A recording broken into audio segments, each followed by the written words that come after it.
Yo guys, assalamualaikum warahmatullahi wabarakatuh. Minasan konnichiwa, o genki desu ka? Video saya kali ini sedikit berbeda dengan video-video saya sebelumnya. Karena di video saya kali ini saya bersilaturahmi dengan salah satu LPK yang ada di Indonesia, dan di situ ada tanya jawab antara siswa LPK tersebut dengan saya ya. Dan saya harap pertanyaan-pertanyaan tersebut bisa bermanfaat buat diri saya sendiri, juga buat siswa LPK tersebut, dan buat kita semua ya. Dan jangan lupa buat teman-teman yang belum subscribe, jangan lupa subscribe channel saya, dan jangan lupa tekan tombol like serta komen ya. Yang paling utama komen yang apa aja, misalnya ada yang pengen ditanyain, biar saya bisa menjawab di video saya selanjutnya ya. Oke, langsung saja kita simak. Ini dia videonya. Nah, gitu landscape aja, Cong. Oke, mungkin bisa disapa teman-teman. Halo, Konbanwa, Sensei Mas Aso, Acong. konbanwa. Si Aco. Oke, mungkin sebelumnya Bang Acong bisa perkenalkan diri dulu untuk ke teman-teman, dan ini mungkin jangan pakai bahasa Jepang ya. Nanti takutnya mereka baru belajar soalnya. Jadi kita pakai bahasa Indonesia aja dulu, nanti mungkin jika pertengahan atau akhir kita coba kaiwanya mungkin nanti sama Bang Acong nanti. Dikit-dikit nggak apa-apa, Sensei. Oke, coba saya buka ya. Bismillah. Oke, Minasan konbanwa. bawa Konbanwa. Konbanwa. Perkenalkan, saya Jatmiko, tapi biasanya dipanggil Bang Acong. Panggilannya Acong gitu ya. Kalau saya dulu dari IM ya, IM Jepang. Dan apa ya? Di sini saya kalau termasuk magangnya itu udah sekitar 14 tahun ya di Jepang. Itu dulu deh. Mungkin ditanya silakan gitu. Oke, mungkin jika ada pertanyaan untuk Bang Acong, bisa kira-kira perjalanannya atau gimana prosesnya tentang belajar bahasa Jepang atau kebudayaan atau yang lainnya. Mumpung ada narasumber yang mau menyempatkan waktu. Izin bertanya, Sensei. Oke, monggo Made, Mas Made. Sensei. Oke, Made ya. Mana Mas Saya, Made? saya manggilnya apa ini? Sensei, Bapak, apa-apa? Oh, saya.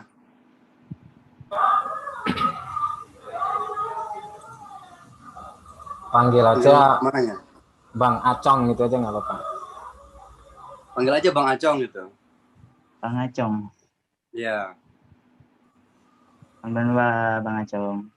Konbanwa. Salam kenal dari Iya. Palembang, Wong Kitogalo. Bang. Nama saya Made Ya. Junaidi. Ingin bertanya.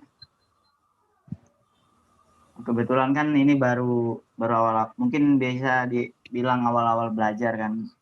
Jadi masih banyak yang perlu, baik itu bimbingan, ilmu segala macam, buat penyemangat intinya. Buat kami lebih termotivasi lagi biar lebih giat belajarnya walaupun dalam keadaan apapun. Oh iya. Nah, izin bertanya, apa sih itu kayak yang memotivasi Mas Acong sehingga bisa mungkin sampai punya istri sampai di sana, kayak mana sih perjalanannya sampai bisa kayak gitu, mungkin itu Mas Acong. Nah, ini kau tahu saya punya istri gitu. Itu tadi sempat saya bahas Ngobrol gitu ya. Yang ngobrol dulu punya istri, dapat orang Jepang gitu. Oke ya, kalau untuk motivasi ya pertama kan saya juga awalnya dari keluarga yang biasa aja gitu kan. Terus motivasi paling utama sih pengen merubah keadaan gitu kan. Tapi ini nggak apa-apa.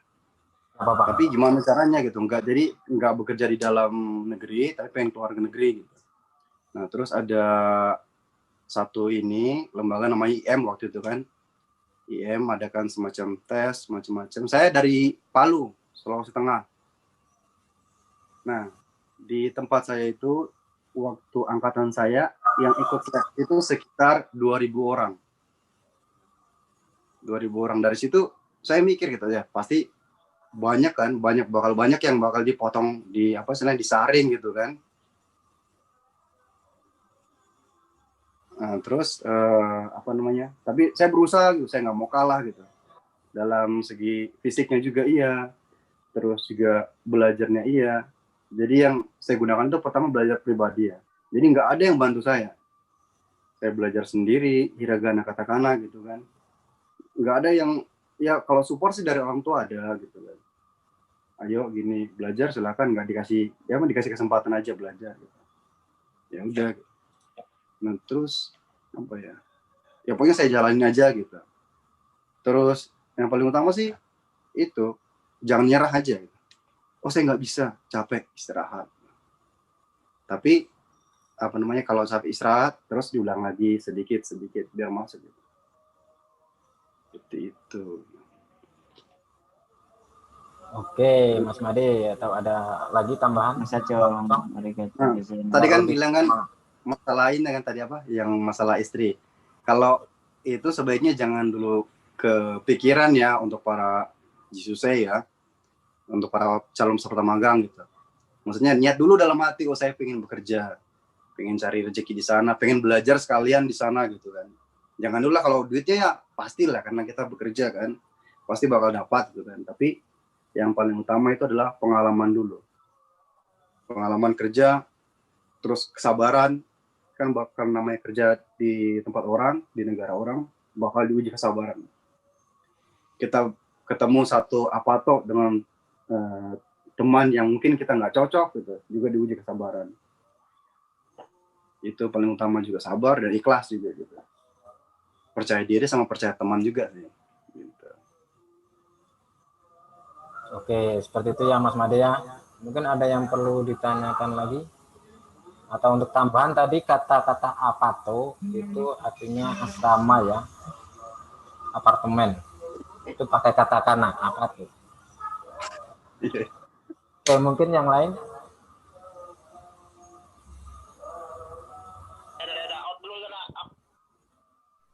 Sensei, Ya, Mas Andre, monggo.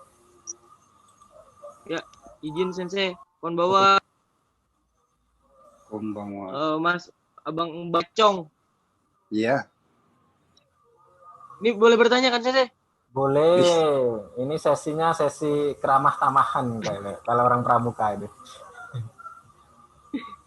Jadi sebelumnya mau nih Sensei untuk nanya di Jepang kerjanya itu Perkenalkan dulu Mas sebagai Made. apa Sensei? Setelah itu yang ya Bisa diperkenalkan dulu nama dan dari mana asalnya gitu. ya Sensei. Halo? Bisa diperkenalkan dulu nama dan asal dari mana ini, Bang Andre. Mohon maaf Sensei. Perkenalkan nama saya Andre MPR Sensei. Saya dari Kalimantan Selatan. Apa kabar di sana? Jadi Sensei mohon izin bertanya saya yang tadi itu. Yang pertama Sensei bekerja sebagai apa di Jepang. Yang kedua lo sukanya mungkin pas banyak ya Sensei ya. Jadi saya mau nanya dukanya apa Sensei dan bagaimana cara menghadapi dukanya.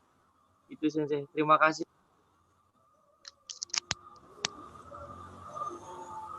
Yang ditanya saya gini. Iya. Itu pertanyaannya mungkin bisa dengar tadi Bang Acong. Iya bisa jelas. Oh ya, oke siap. Oke ya, kalau untuk suka duka ya kebetulan saya juga di sini sudah sampai sekitar 14 tahun ya, jelas banyaklah suka dukanya gitu kan, dari mulai seasonnya gitu, musimnya juga ada suka dukanya di situ gitu. Terus ya dukanya juga ada ya. Pertama kita ambil apa dulu ya? Sukanya dulu ya Pertama sukanya di sini karena kebudayaannya. Kebudayaan Jepang itu saya suka. Kenapa? Karena teratur. Jadi kita itu tidak mengganggu orang lain dan orang lain tidak mengganggu kita. Yang pertama. Yang kedua, masalah antri Mau antri apa aja, mau masuk ke dalam kereta, ada antrian, cara antrinya. Mau naik ke lift juga, kita di sebelah kiri apa sebelah kanan juga itu ada. Di situ sukanya saya pertama, tentang kebudayaan pertama. Yang kedua, ya tadi yang tidak mengganggu tadi itu ya. Jadi kalau kita tidak mengganggu orang lain, ya orang lain tidak mengganggu kita. Jadi apapun yang kita kenakan, apapun yang kita pakai gitu, orang lain tidak sampai matanya gimana, ngomongnya gimana gitu. Nah itu yang saya suka gitu. Kan kalau di Indonesia kan suka, ya tau lah bibir Indonesia gitu kan. Nah terus sukanya juga yang kedua itu pekerjaan teratur. Jadi kita bangun jam berapa, kita ada semacam istirahat 10 menit, jam 10 misalnya kan.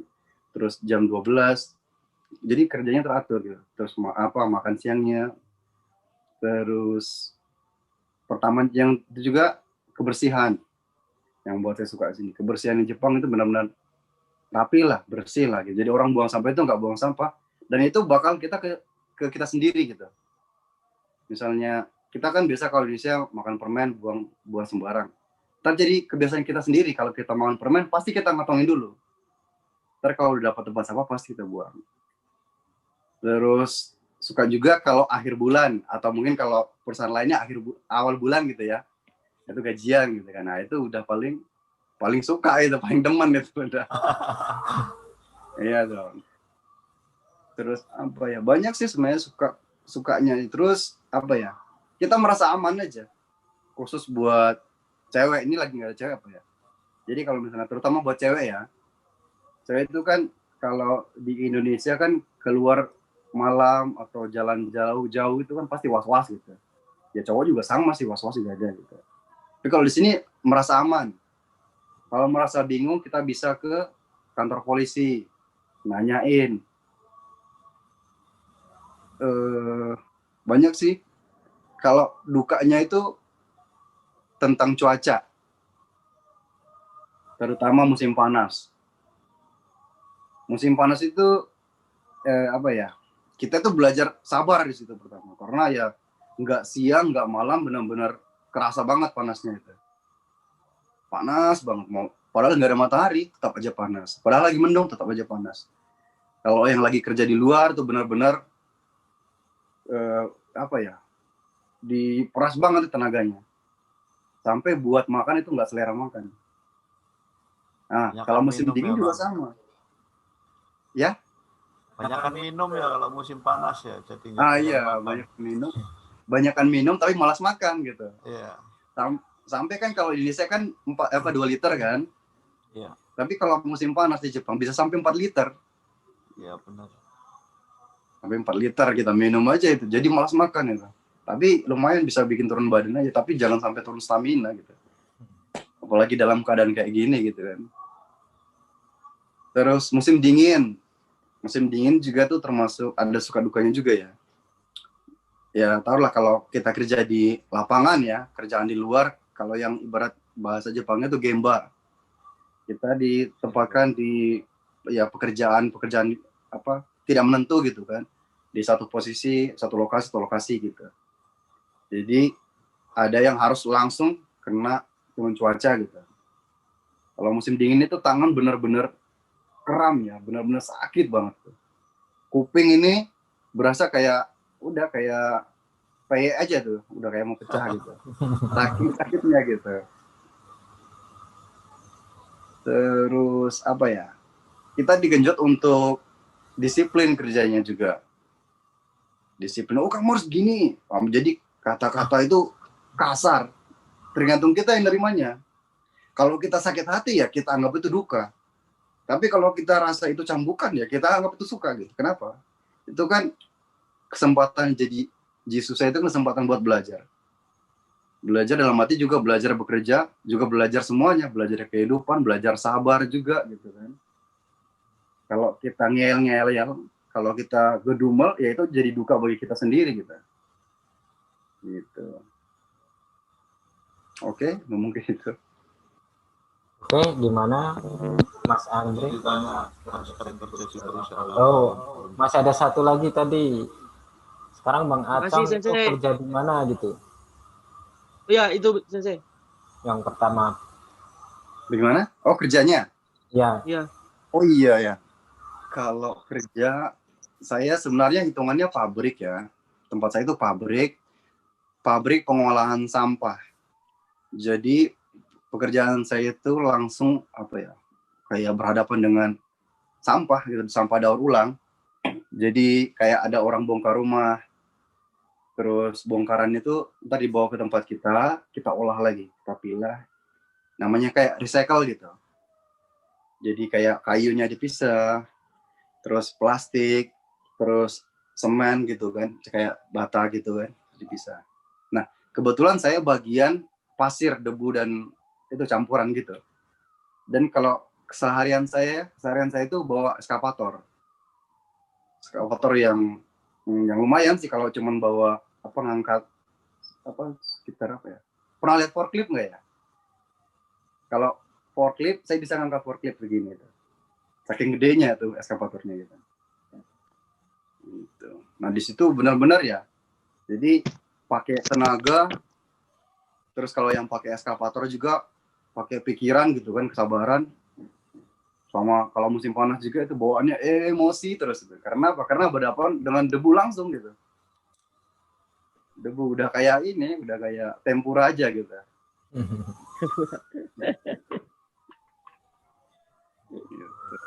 Oke, gimana Mas Andre? Ada yang perlu ditanyakan lagi? Mungkin itu dulu Sensei buat kesempatan yang lain. Nanti mungkin boleh minta kontaknya Sensei ya. Mungkin bisa nanya-nanya. Oke. Buat ketemuan tahun depan kalau saya sudah di Jepang. Wes, mantap. Oke, ada yang lain? Yang cewek-cewek mana nih? Cewek mana ini? Saya Sensei mau nanya Dewi. Oke. Dewi, oke Mbak Dewi. Perkenalkan dan Iya. dari mana ya? Ya, halo Bang Acong, saya Dewi dari Sulawesi, dari Buton. Oh. Iya. Apa mau nanya dulu waktu masih jadi calon peserta magang, belajarnya hanya dari lembaga itu atau nyari-nyari juga dari yang lain? Maksudnya nyari-nyari juga kayak buku atau hanya belajarnya hanya fokus saja di lembaga? Oke ya. Jadi gini, waktu itu kan sebelum ada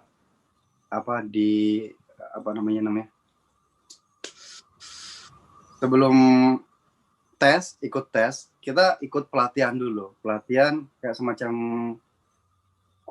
kursus privat aja gitu. Privat berapa hari, berapa minggu gitu. Terus kita dikasih semacam modul hiragana, katakana, sama beberapa kosakata gitu ya. Tapi itu kita disuruh belajar di rumah. Nah, sama saya buka sendiri gitu. Terus hiragana, katakananya saya suka gunting-gunting. Terus apal satu-satu gitu sambil ada aktivitas sendiri gitu. Baca lagi. Ya, baca sendiri, kerjaan sendiri di rumah gitu. Tapi kalau untuk kayak nyari-nyari di mana tuh enggak sih. Cuman dapat modul itu aja yang beberapa lembar ya, hiragana, katakana, sama beberapa kosakata gitu. Itu aja belajarnya. Dari Buton ya, kalau saya dari Palu saya. Iya. Oh, iya. Oke, mungkin ada yang ditanyakan lagi Mbak Dewi? Nah, untuk sementara itu saja. Oke. Terima kasih Bang Acong. Ya, sama-sama. Kira-kira ada lagi yang mau ditanyakan? Nggak usah malu-malu. Saya Sensei. Hai.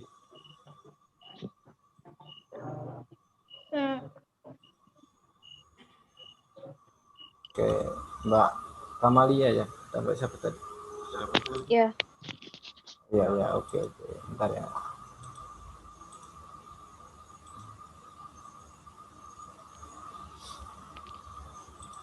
Halo, Bang Acong ya? Iya. Atau siapa manggil ya Bang Acong? Sorry Ya, tadi aku nggak pertama kali aku nggak denger. motivasinya itu pertama kali untuk pilih ke Jepang itu apa sih? Maksudnya kenapa pilihnya Jepang? Kenapa nggak negara lain gitu? Kan banyak kalau kita tahu ya tawaran itu kan banyak bukan hanya negara Jepang aja ya gitu ya.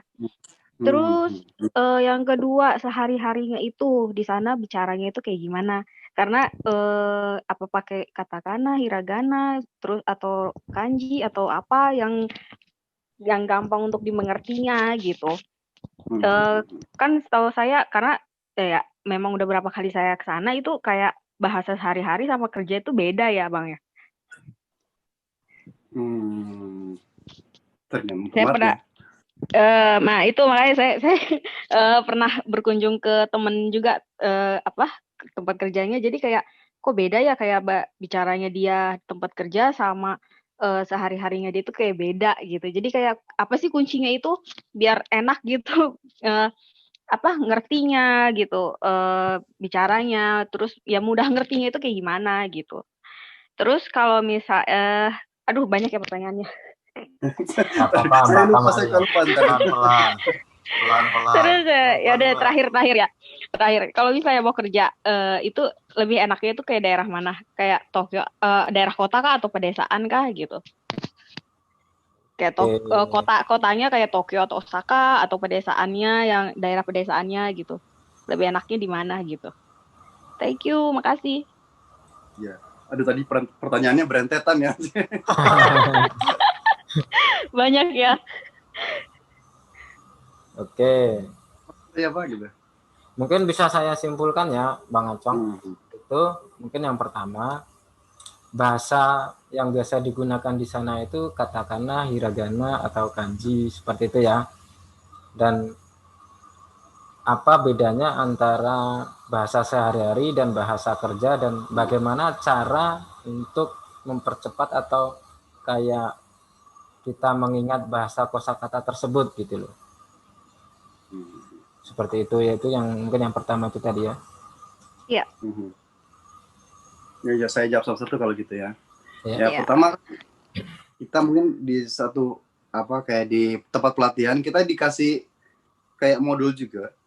Itu sebenarnya sama aja kayak kita bahasa Indonesia, itu bahasa Indonesia yang baik benar-benar. Walaupun mungkin sampai di lapangan, sampai di pabrik atau sampai di tempat kerja gitu, bahasa yang digunakan agak beda. Bukan itu cuman agak. Cuman karena pola bahasa aja kayak kita di Indonesia kan biasa dengar dengan logat Jakarta, lu gue gitu. Tapi sebenarnya itu cuman pola kalimat aja. Walaupun intinya sama. Gitu. Terus di beberapa tempat ada dialeknya sedikit beda. Tapi kalau kita cermati, sebenarnya bahasanya sama gitu. Cuman biasanya kalau pada umumnya, kalau untuk pabrik-pabrik umum, jadi setiap daerah juga ada logat masing-masing. Walaupun misalnya ya, kebetulan saya Saitama. Di Saitama itu sendiri itu ada beberapa dialek masing-masing juga. Nggak langsung sama. Tapi kalau kita gunakan bahasa Indonesia, bahasa Jepang yang biasa gitu, tabemas, nomimas, ikimas itu, kalau penggunaan bahasa dasarnya juga, mereka juga ngerti gitu, sama aja gitu. Terus, ya pasti bakal cepat beradaptasi karena telinga kita bakal kebiasaan mendengar. Terus, tadi juga pertanyaannya, kenapa saya pilih di Jepang? Kenapa nggak di negara lain kayak di Australia, di Korea, atau di mana, di Cina gitu kan. Awalnya juga gitu, ada beberapa referensi ke saya kan, pilihan-pilihan. Tapi setelah saya timbang lagi gitu kan, ternyata pertama ya waktu itu ya saat itu, hitungannya pendapatan di Jepang lebih tinggi daripada mungkin di Korea gitu, pikir saya. Pada saat saya tanya-tanya gitu ya. Terus lebih teratur di Jepang daripada di Korea gitu. Atau di tempat lain gitu ya. Terus untuk tindak kejahatan juga, untuk tingkat keamanan juga, lebih aman di Jepang daripada terutama mana ya, kayak di Australia atau di mana itu masih agak rawan gitu. Itu yang bikin saya tuh lebih betah di sini. Lebih suka di Jepang gitu. Kalau betah apa ya betah. Apalagi ya sebenarnya. Oke, gimana kira-kira Mbak Kamalia?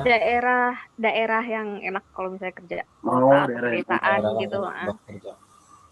Sebenarnya sih kalau untuk daerah itu tergantung kita. Maaf sebelumnya Bang. Udah pengalaman kerja di mana aja, kota atau pedesaan atau semuanya udah?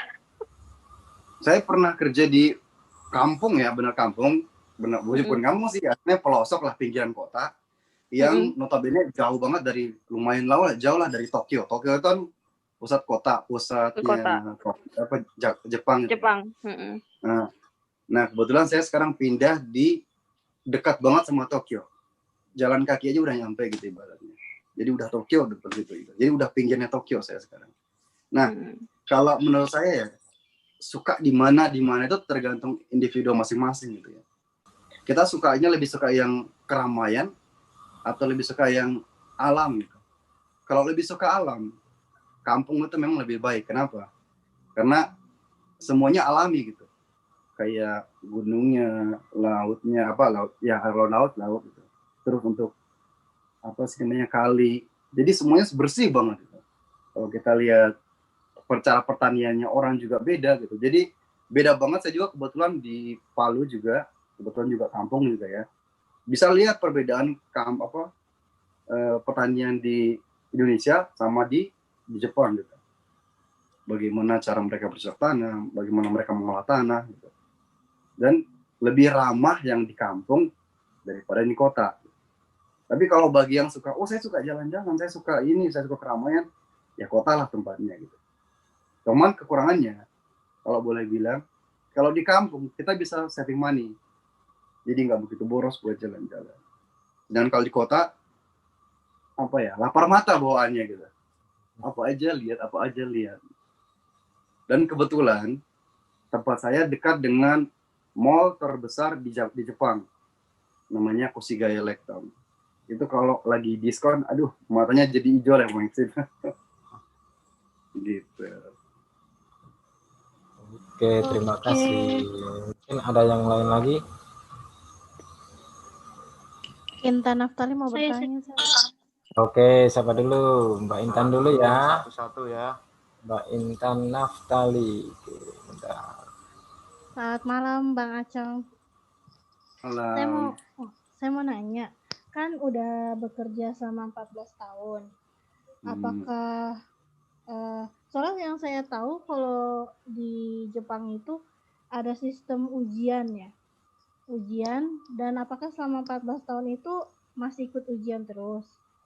Terus sistem bekerja di sana itu kontrak kah atau jadi karyawan tetap kah? Misalnya kalau kontrak gitu, kita dikasih kebebasan untuk ngelamar ke tempat kerja lain. Atau misalnya masa berakhirnya 3 tahun berakhir, harus pulang, nggak boleh tinggal lagi di Jepang.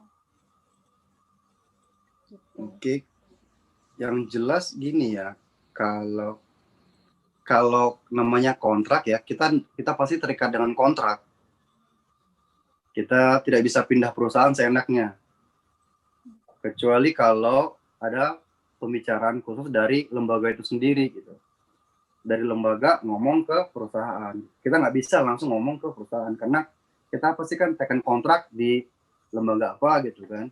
Misalnya, kita berangkat lewat lembaga ini, ya kita harus bicara ke situ dulu. Boleh nggak pindah perusahaan? Nah, sedangkan kalau saya kebetulan saya permanen ya. Jadi untuk visa, saya sudah nggak pakai visa, saya nggak perlu visa lagi karena udah permanen. Jadi bebas mau pindah tapi ya itu mah tergantung orangnya. Kalau pindah-pindah itu berarti orangnya nggak bertahan gitu kan. Saya nggak betah sini pindah, nggak betah sini nggak pindah gitu. Tapi kalau udah nyaman aja di situ ya tetap di situ aja gitu. Gitu. Cara dapetin permanen gimana, Bang? Ini dia. Merit sama orang sana, Mbak ya. Aduh. Bingung ya kalau berat ini. Ini pertanyaan ini berat ini. Maksud saya pikir ataukah sampai ujian yang ujian. Oh iya, ujian tadi ya. Iya, apakah soalnya kan banyak teman alumnus juga di sana. Ya mereka tuh ada ujian buat keperawat gitu ya. N apa gitu. Nah, kalau untuk misalnya, itu sih Kalau untuk itu sih nggak ada paksaan ya, mau untuk ikut ujian N berapa, itu tergantung sih. Kalau perawat biasanya ya, pada umumnya perawat tuh suka ngambil kayak gitu. Ya kalau untuk peserta magang juga ada buat masa depannya ya. Siapa tahu ntar pulang ke Indonesia sertifikatnya bisa buat melamar kerja di mana gitu. Nah sedangkan kalau perawat yang saya dengar dia itu untuk dapatkan itu, dia berusaha dapatkan kayak N2 apa kalau N1 sih agak sulit ya. Dia berusaha dapat itu buat apa ya? Buat dia bisa lebih lama lagi tinggal di Jepang. Gitu. Ntar apa juga kalau nggak dia bisa direkomendasikan posisi, dengan itu juga bisa ada kemungkinan bisa lama tinggal di Jepang. Nah kalau jadi kalau nggak lulus bukan berarti lulus N2 ya, berarti langsung dapat permanen. Kirain kayak gitu. Oh enggak, itu mah lain cerita lagi itu. Oh enggak. Kalau masalah visa kan, kalau masalah visa kan kita harus ngobrol dengan imigrasi, kantor imigrasi. Sedangkan kalau kontrak ya kita nggak bisa dong. Kita udah tekan kontrak sama satu ini tempat ini ya kita harus ikuti peraturan itu gitu. Kecuali udah ada pembicaraan lagi gitu. Dan yang saya tahu sih ada sih yang kalau kayak visa engineering gitu kan. Itu bisa, kalau mungkin lebih jelasnya ntar bisa tanyain sama senseinya gitu. Bagaimana untuk visa engineering gitu. Oke, begitu ya Mbak Intan ya. Terima kasih. Oke, mungkin ada yang lain lagi tadi Mbak Sri Rezeki. Mana nih nggak nongol lagi? Hai Sensei. Oke. Konbanwa. Konbanwa. Chong-san. Dozo. Watashi no namae wa Sri Rezeki Amalia to moshimasu. Parangkaraya, Central Borneo karakimashita. Kalimantan Tengah. Mau nanya, kalau di Jepang itu waktu kerjanya itu biasanya dimulai dari kapan ya? Misalnya mungkin dari pagi sampai selesainya itu kira-kira memakan waktu berapa jam gitu. Terus yang kedua, ini sih yang sebenarnya yang saya bingungin tentang provider. Provider itu misalnya kalau di Indonesia kan ada Indosat, ada Telkomsel, ada yang lain-lain. Nah, saya ada baca-baca itu di internet, katanya kalau di Jepang itu nggak seperti itu gitu. Nah, itu misalnya kalau nanti kita misalnya kerja atau magang di Jepang, gimana nanti caranya kita untuk menghubungi sanak keluarga yang ada di Indonesia gitu. Biasanya kita harus gimana gitu providernya, apakah kita harus beli provider yang di sana atau gimana gitu. Mungkin kayak gitu aja Acong-san. Mungkin bisa dijawab. Oke, terima kasih ya pertanyaannya. Kalau untuk jam kerja, Waalaikumsalam. Kalau untuk jam kerja itu biasanya ya pada umumnya itu 8 jam kerja. Jadi ada yang biasa namanya shift siang, ada yang shift malam. Kita ambil shift biasa ya normal ya. Yang normal itu 8 jam kerja, yaitu rata-rata itu mulai dari jam 8 pagi. Jam 8 pagi sampai jam 12 siang, terus istirahat. Tapi di tengah-tengahnya itu biasanya ada jam, jadi jam 10 biasanya yang istirahat 10 menit. Terus masuk lagi jam 1, ntar pulang jam 5. Jam 3-nya biasanya istirahat 10 menit. Tapi tergantung perusahaannya. Pokoknya intinya itu jam kerja itu 8 jam kerja. Dan 40 jam dalam sebulan ya. Kalau nggak salah 40 jam dalam sebulan. Gitu. Jadi biasanya ada beberapa perusahaan yang dalam 2 minggu sekali Sabtunya libur. Enggak setiap Sabtu pasti libur, enggak gitu. 2 minggu sekali libur. Atau udah ada jadwal dari perusahaan itu sendiri. Jadi perusahaan punya kalender sendiri, enggak sama dengan kalender umum. Ya yang jelas walaupun malam juga sama gitu. Misalnya masuknya jam 8 malam, pulangnya juga jam 5 pagi gitu. Seperti itu. Terus untuk provider. Kalau di sini kalau menurut saya lebih praktis providernya Jepang daripada Indonesia dan lebih murah lagi punyanya Jepang daripada Indonesia. Misalnya ini, saya kemarin ngambil itu ada nama satu provider namanya SoftBank. Dia punya pakai satu chip aja gitu ya. Chipnya itu buat 6 bulan. Saya bayarnya itu kalau dirupiahkan sekitar 2 juta ya. 2 juta itu buat 6 bulan dan pemakaiannya 1 bulan itu 100 giga. 100 giga. Provider lain juga ada gitu. Ada yang sebulan cuman bayar 2.000 yen. 2.000 yen sekitar 200.000. Nah, itu kalau untuk kartu data ya.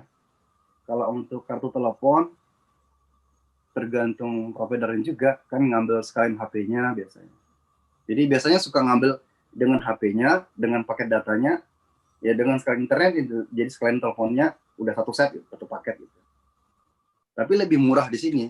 Mentok-mentoknya pun misalnya ya, saya nggak pengen ngambil internet, saya nggak pengen ngambil nomor telepon biar nggak bayar tagihan. Tinggal main aja ke ini, ke mana, swalayan gitu, ke Sevel misalnya, atau ke ini, dapat wifi nggak bisa dapat gitu. Atau rata-rata perusahaan biasanya suka nyediain gitu.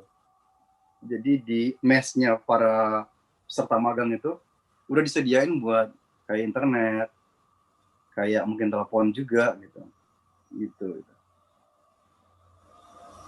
Oke, seperti itu ya Mahal Mbak. hanya untuk wisata doang ya Bang Econg? Gimana? Mahal providernya hanya untuk wisata doang ya? Oh, kalau wisata?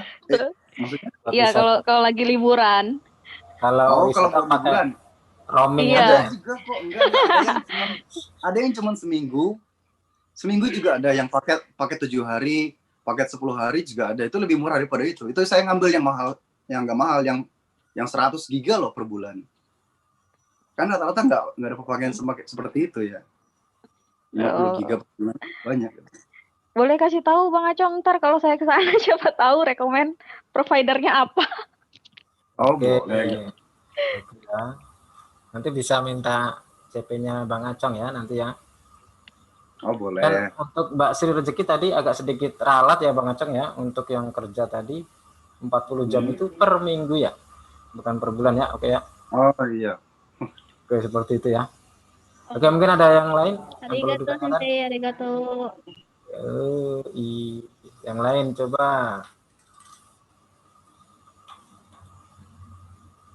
Ayo coba yang lain. Mbak Fildasari Amun. Ya, Sensei. Mungkin ada pertanyaan untuk Bang Acong kita ini.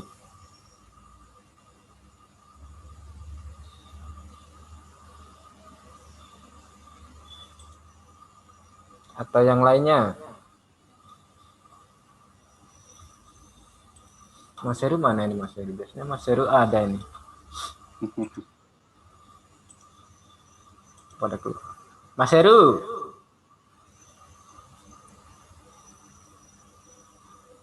Ya.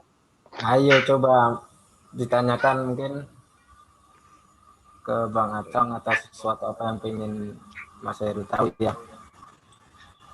Mungkin bisa dibandingkan dengan ke Koreanya atau gimana gitu, boleh.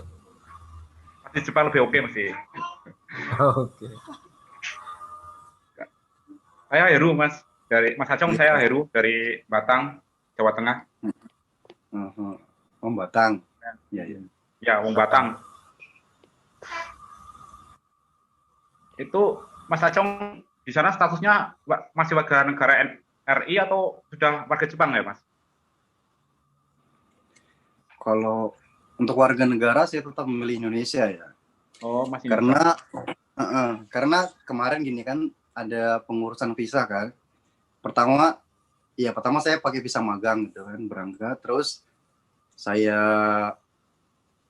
menikah sama orang Jepang, terus balik lagi itu dapat visa setahun dulu. Terus dapat visa 3 tahun. Kemudian habis 3 tahun itu biasanya dicek dulu keadaannya dia. Apakah dia berbuat baik, beratnya bekerja seperti biasa gitu, kayak bayar pajak. Oh ya, itu tadi belum saya sempat sampaikan ya. Jadi kalau kita bekerja normal ya, dikerja di suatu perusahaan gitu, gaji kita bakal dipotong buat pajak, terus buat tunjangan hari tua, itu biasa disebut dengan nenking ya. Terus pajak itu ada beberapa pajak juga sih, tapi itu pajak juga kan kembali ke kita. Terus asuransi. Nah, dengan kita bayar seperti itu tertib, itu akan kembali ke kita juga. Terus kita akan dicap jadi orang, istilahnya warga negara yang baik gitu kan. Jadi apa ya? Untuk dipermudah lah kalau misalnya kita mau melakukan pengurusan. Nah, terus kemarin waktu saya mengajukan untuk eligible untuk permanen, saya sempat ditanyain juga, mau berubah warga negara nggak? Saya nggak mau berubah warga negara. Karena kalau saya berubah warga negara, berarti saya di Jepang oke lah. Misalnya saya jadi setara dengan warga negara Jepang. Tapi kalau saya pulang ke Indonesia, saya jadi warga negara asing. Itu lebih ribet urusannya, orang dari warga negara Indonesia berubah jadi warga negara asing terus masuk Indonesia, itu urusannya lebih ribet daripada tetap warga negara Indonesia.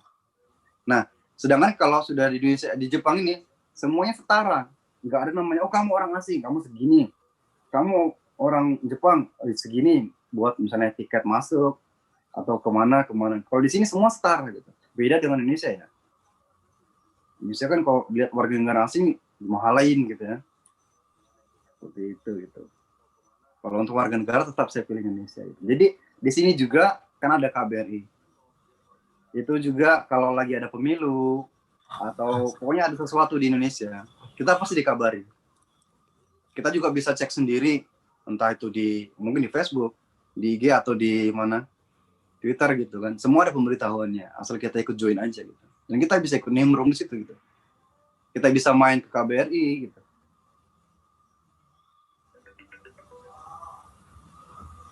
Oh, lagi ada. Telepon kali. Maaf.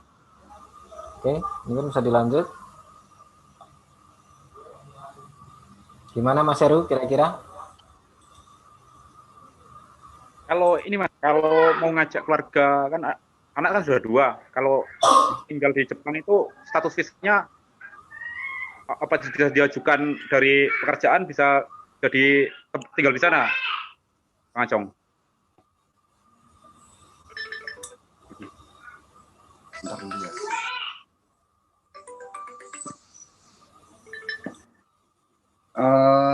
Kalau itu sih tergantung visanya ya. Kalau visanya itu adalah visa magang biasa, kayaknya sulit buat mengajak orang tua gitu, mengajak keluarga ke orang tua istri atau mungkin keluarga lah ke Jepang gitu, agak sulit. Kalau visanya itu visa engineering, mungkin bisa gitu. Engineering bisa gitu, bisa ngajakin keluarga, bisa tinggal di situ juga. Harus menikah sana ya, biar enak ya. Menikahi orang Jepang ya. Arab Mindo Mas Heru. Janganlah, mending ini ya, cinta produk Indonesia aja. Soalnya ada suka dukanya juga ya nikah sama orang Jepang gitu ya. Jadi bentar lah, kalau misalnya itu mungkin cerita pribadi aja gitu. Sambil ngopi. Mungkin ada yang lain lagi yang perlu ditanyakan.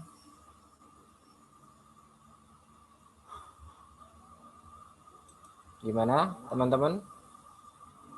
Mumpung masih sekitar 10 menitan lagi. Oke, mungkin jika nggak ada ya, berarti saya aja yang menanya untuk Bang Acong. Kami atau anak-anak ini kan sedang belajar bahasa Jepang. Apa aja sih motivasi atau trik atau tips supaya, karena kita belajarnya bahasa Jepang, biar kita tuh lebih semangat, karena belajar bahasa Jepang yang pada dasarnya itu bukan bahasa kita, bahasa orang lain, dan mungkin bisa dibilang kalau orang lain itu bisa menyebutnya itu mungkin sulit gitu ya. Nah, itu kira-kira trik, tips, motivasi itu seperti apa biar kami atau anak-anak itu lebih semangat gitu untuk belajar bahasa Jepang. Pertama ya, bagi saya belajar bahasa Jepang itu lebih mudah daripada belajar bahasa Inggris. Kenapa saya bilang kayak gitu? Karena apa yang tertulis itu sama dengan apa yang kita ucapkan. Misalnya ada yang bilang meja, meja kan bahasa Jepangnya sukue gitu kan. Tulisannya juga sukue gitu. Tulisannya sukue dibaca sukue. Jadi apa yang mereka sebutkan kita bisa nulis dengan sama gitu. Beda dengan kalau bahasa Inggris kan, kalau dibilang pasti table gitu. Tulisannya tablet tulisannya. Nah beda gitu. Jadi kita harus mereka-reka tulisannya seperti apa, cara ini pronounce-nya bagaimana gitu. Nah itu jadi membuat kita tuh lebih mudah untuk mencerna. Walaupun dengan dialek beda-beda gitu. Tetap kita bisa pahami. Jadi menurut saya bahasa Jepang lebih mudah dipahami karena apa yang kita dengar itu yang kita bisa langsung cari mungkin. Oh saya nggak ngerti tadi ngomong apa gitu.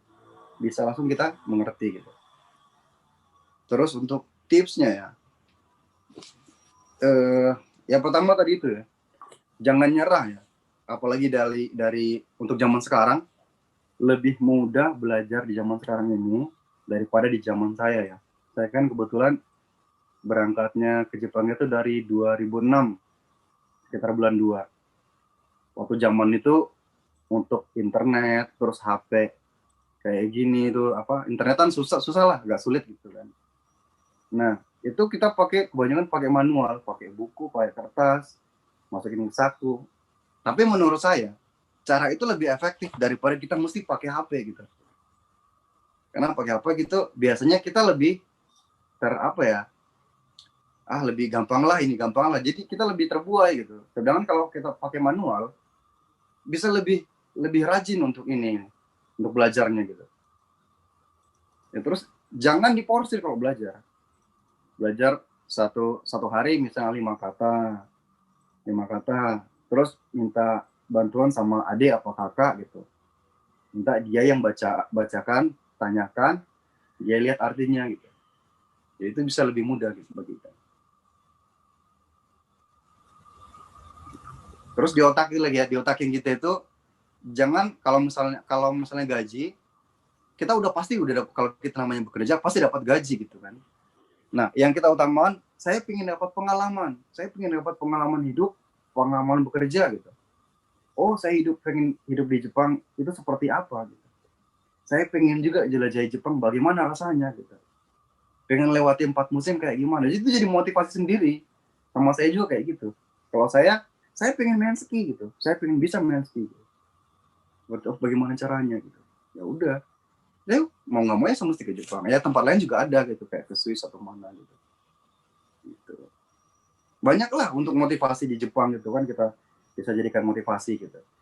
Jadi untuk gaji untuk uang itu kita kesampingan aja dulu. Yang paling utama itu adalah pengalaman hidupnya. Itu paling utama. Oke, seperti itu ya.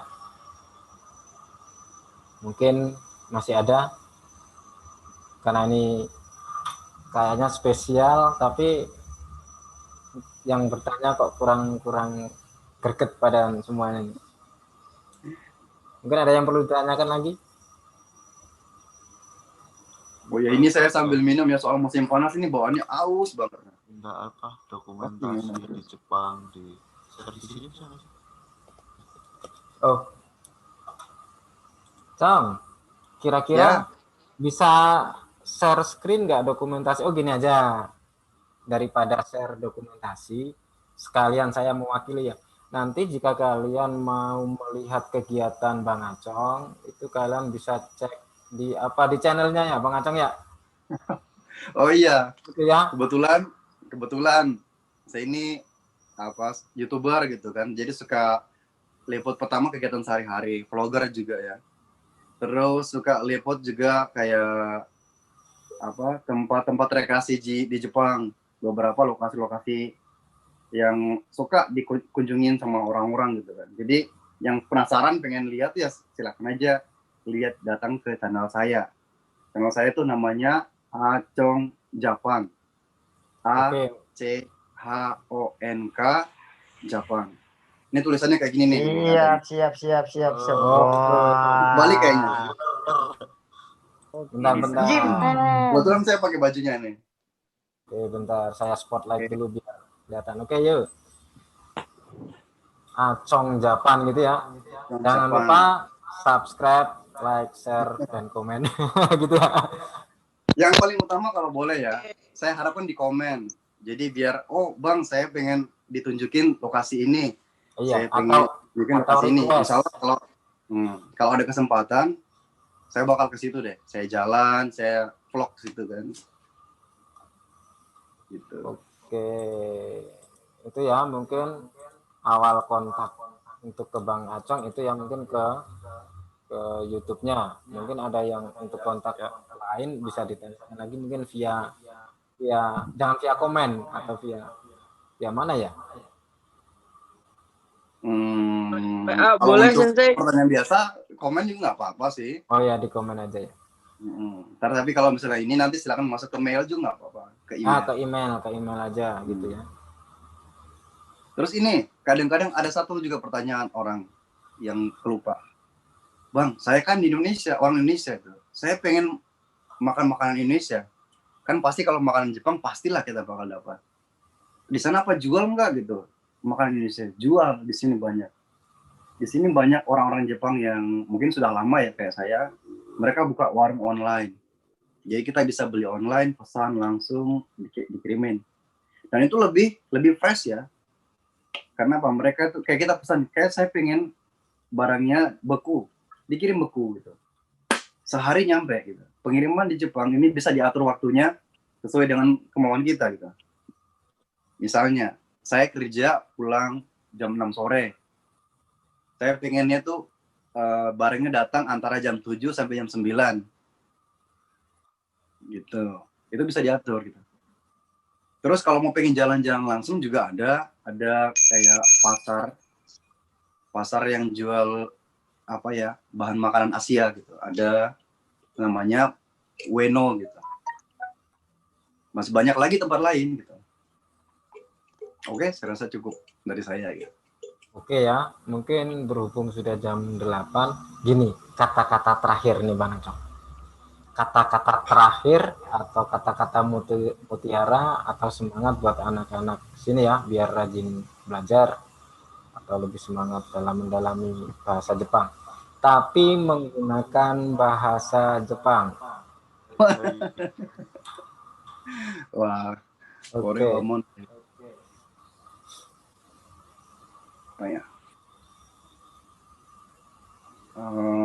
Oke, pakai bahasa Jepang aja ya, langsung ya. Gitu ya. Iya.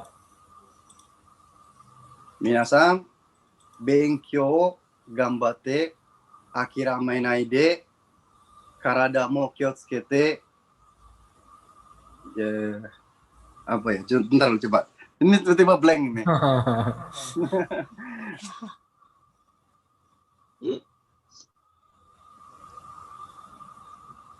Biasa ngobrol biasanya aja. Oke. Ya. Minasan, shigoto benkyou ganbatte, karada mo daiji ni shite yarimashou. Jadi artinya kita semua mari belajar dan tetap menjaga kesehatan. Seperti itu ya. Oke, gitu ya. Kalau saya tuh jangan lupa sarapan gitu. Oke. Ini sudah jam 8. Terima kasih Bang Acong karena waktunya dan informasi lagi ya. Di sana sudah jam 10 malam. Terima kasih sudah menyempatkan waktu untuk kami untuk memberikan berbagi pengalaman, informasi atau yang lainnya ya. Dan untuk kalian semua, untuk yang tugas sudah saya share di link ya. Dan itu kalian hafalkan. Kalau bisa malam ini kalian kerjakan dan kumpulkan. Karena biar besok bisa dikoreksi dan dievaluasi juga ya. Oke, mungkin itu Pak Surya bisa ada tambahan? Dari Yang saya tadi mungkin cukup ya. Oke, berarti untuk Bang Acong, arigatou gozaimashita. Terima kasih sudah menyempatkan waktu. Arigatou Bang Acong. Ya, Terima kasih. mungkin kalau ada kesempatan lagi, suatu waktu mungkin bisa kita bareng-bareng lagi. Tapi kalian semua harus sudah bisa berbahasa Jepang. Ya. Besok ngomongnya udah pakai bahasa Jepang. Oke ya. Oke, siap. Mas Heru siap? Ampun Sensei. Iya, Sensei. Oke. Siap, Sensei. Oke, Bang Acong Ya jika mau Allah, siap, istirahat, Sensei. besok mau kerja lagi, oh ya Suminasa ya. Oke, saya mau lanjut bikin Yes, konten ya. Oh ya, itu nanti Bang Acong mau bikin konten ya. Atau ada Bang yang Acong terakhir Bang Acong. Oh iya ya. Gimana Mbak Dewi? IG ada nggak Bang Acong? IG. IG. Oh iya, ada. IG saya ada. Instagramnya ada. IG-nya namanya IG-nya Acong. namanya apa? Acong, ACHONK. Sama kayak ACHONK. Acong underscore garis bawah kodok 25. Iya, makasih Bang Acong. Oke ya, dicatat ya kalau mau apa mungkin menanyakan sesuatu, kontak atau apa yang lainnya ya. Oke. Terima kasih untuk Bang Acong, mungkin kita sambung lagi lain waktu dan selamat beristirahat dan selamat berkonten ria.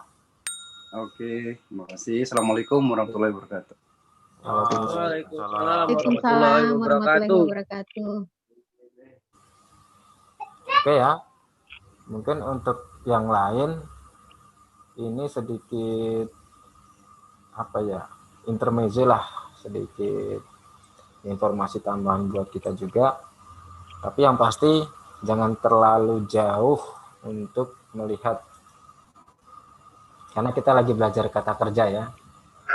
Pasti itu mungkin untuk Bang Acong kita hadirkan di sini untuk memotivasi aja kita. Ya mungkin kemarin-kemarin bosen terus belajar gini terus, ada penyegaran gitu ya, biar nggak di refresh terus. Iya Sensei. Oke gitu ya. Dan saya berdua, saya dan Surya Sensei, terima kasih dan mohon maaf juga mungkin jika ada salah kata yang lainnya, dan kami undur diri dulu ya.